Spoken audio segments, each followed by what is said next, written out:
नमस्कार, आप सभी का हमारे चैनल में स्वागत है। तो एक कमेंट आया है, तो कमेंट के हिसाब से हम आपको बता रहे हैं। तो उन्होंने पूछा कि कलश में जो जल होता है, जो चीज़ें हम डालते हैं, हम उनका पूजा कर लेने के बाद क्या करें।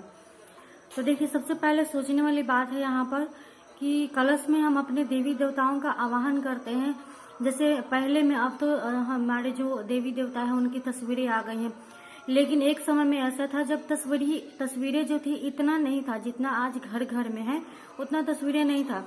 तो सबसे पहले उस समय लोग क्या करते थे, उस समय कलश में ही सारी देवताओं को आवाहन किया जाता था। उसके बाद गौरी गणेश बना करके फिर जो भी पूजा विधि विधान किए जाते थे सारे किए जाते थे।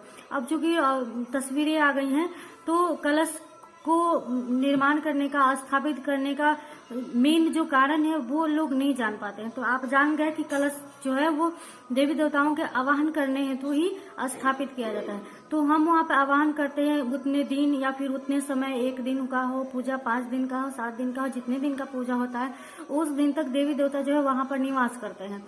तो निवास करते फिर हमारी पूजा हो जाती है। तो जिस तरह से गौरी गणेश का विसर्जन करते हैं, उसी तरह से कलश का भी विसर्जन किया जाता है। तो कुछ लोग क्या करते हैं कि कलश में जो सिक्के होते हैं, हल्दी, पान, सुपारी जो भी होता है, उन सबको लोग अपने पास रख लेते हैं। तो ऐसी गलती आप ना करें, अपने पास नहीं रखना चाहिए। उसको या तो आप विसर्जन कर दीजिए या फिर अगर आपको किसी को देना है तो आप दे दीजिए। तो यहाँ पर कलश जो है वो 2 प्रकार का होता है। एक जो होता है वो श्री कलश होता है, जिसमें नारियल को रख करके जिनमें जो है देवी की प्रमुखता होती है, देवी की पूजा होती है, तो वहाँ श्री कलश बनाया जाता है। लेकिन जब देवता की पूजा होती है तो वहां पर जो है वो जो सप्तधान बोला जाता है या फिर चावल की कलश बनाया जाता है। फिर वहां पे कसैली या फिर कोई फल रखा जाता है। तो ये दो प्रकार की कलश होते हैं। तो दोनों ही चीजें होती है, वो अगर आप प्रवाहित कर देंगे तो ठीक है, नहीं तो आप जब आप पूजा कर लेने के पश्चात जिस दिन पारण होता है तो आप अपने ब्राह्मण को जब दान करते हैं तो उसी समय कलश की जो चीजें रहेंगी वो आप ब्राह्मण को साथ में दान कर दीजिएगा। कहने का यहाँ पर सीधा मतलब है कि पूजा की जो होती है उसके 5 स्टेप है। ठीक है, 5 स्टेप होते हैं। व्रत, पूजा, ठीक है, व्रत, पूजा, ये हवन, दान, व्रत, पूजा, पाठ, हवन और दान, ये 5 स्टेप होते हैं पूजा का। तो ये 5 स्टेप कर लेने के बाद ही हमारी जो होती है वो पूजा पूर्ण कही जाती है।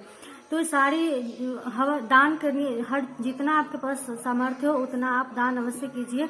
और दान में वो सारी चीजें आप कर दीजिए, या तो आप विसर्जन कर दीजिए या फिर आप ब्राह्मण को दान कर दीजिए। ये 5 स्टेप जरूर करना चाहिए। ठीक है, तो हवन छोटा सा ही सही पर हवन करना जरूरी है। तो नेक्स्ट वीडियो में हम आपको बताएंगे कि आप हवन, हम बिल्कुल अच्छे से करके हम दिखाएंगे कि आप हवन कर सकते हैं। क्योंकि दिवाली आ रही है, तो दिवाली में माँ लक्ष्मी की पूजा कर लेने के बाद उनके जो प्रिय वस्तु होते हैं उनसे हवन करना बहुत ही शुभ कार्य होता है। तो आप हवन जरूर कीजिएगा। सारी हम बहुत पहले ही बता देंगे, आप जो है चीजें पहले ही इकट्ठा कर लीजिएगा। तो आप हवन जरूर कीजिएगा। दिवाली पूजन का शुभ मुहूर्त भी हम आपको बता देंगे।